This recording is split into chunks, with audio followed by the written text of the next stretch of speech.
You know that new guy in Smash? Kazuya? Turns out he's from some obscure game series called Tekken. You've probably never heard of it. It began life at a few arcades and was later ported to the original PlayStation. Some company named Namco made it? They have nothing to do with Smash. It sold just enough to get a sequel or two, with the most recent coming out in 2017. Who knew? It's crossed over with some other small franchises. It doesn't have too many games in the series, and no games on Nintendo consoles. It was so nice of Sakurai to give this obscure character a slot in Super Smash Bros., even if some characters deserved it more. To be real, I was super excited for Kazuya to be announced for Smash. I might be more of a Soul Calibur, Street Fighter kind of guy, but I still love playing Tekken every now and then. And hey, why don't I use this as an excuse to check out a Tekken game? But why use one of the main series games when I could play a shitty spin-off?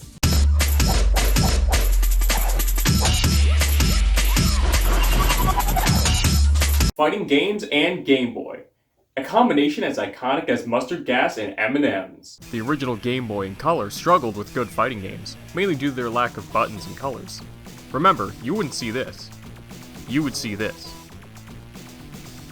But in 2001, the Tekken team was tasked with bringing the 3D Marvel Tekken 3 to the Game Boy Advance, led by designer Yasuhiro Noguchi, best known for...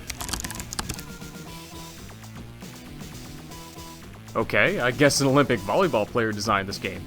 Good on him. Now, I already had this review written in my head. Pip pip cheerio lads, today I shall provide my inner working thoughts of the entertainment video experience known as Tekken Advance.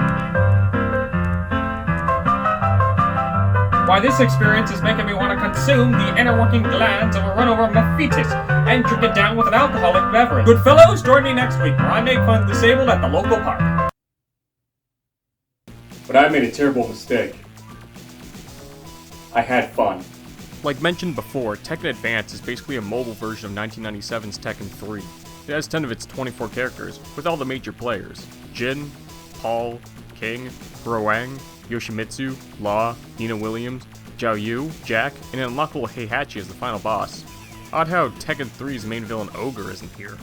Playing this game, I gotta say, It's Tekken! like, this is 100% Tekken. Every character has a majority of their movesets, you can still perform their combos. Everybody looks surprisingly well on the Game Boy Advance with these fake 3D sprites. It's cool to see these always 3D fighters as 2D. There are even 6 game modes to play here. First is the basic arcade mode, fighting through every character besides yourself in a 9-fight tournament. By the way, all these stages are from Tekken Tag Tournament, not Tekken 3, and some characters even use their designs from that game too. After beating the 8 other starting characters, you take on Heihachi in a final battle that takes place in Ogre's stage. Makes me wonder if Ogre was supposed to be playable.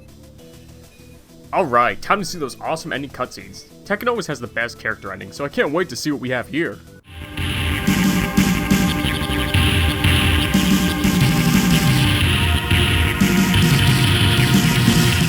Oh, well, maybe I have to beat the game on hard mode to see it.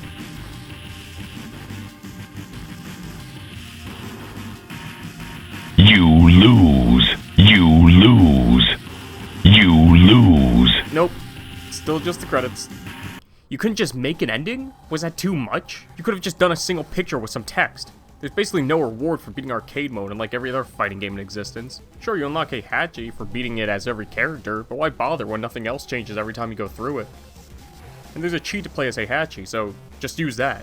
There's a multiplayer mode, but you need 2 copies of the game, and a friend to play that. And I don't have either of those. There's also survival mode, where you can see how far you go in non-stop battles with a single life bar. Practice mode, where you can get a good feel of the game's controls and memorize combos. And that's it. But I feel like I'm forgetting something. I'm going to make this a tag team match. Yeah! Holla! Tekken's famous tag team mode returns for the portable entry, but with a twist. There's 3 per team instead of 2. It makes very little difference. Well, this was certainly a fun experience I didn't expect. Fighting games on Game Boy are supposed to suck.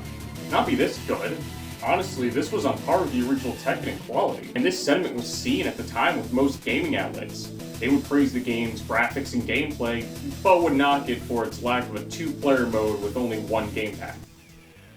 If you're a Tekken or fighting game fan in general, feel free to waste an afternoon with Tekken Advance. It's a fun time. Whether you play it on an emulator or just pick it up somewhere, it's not too expensive. Might even be nice as a fun game to have on your phone.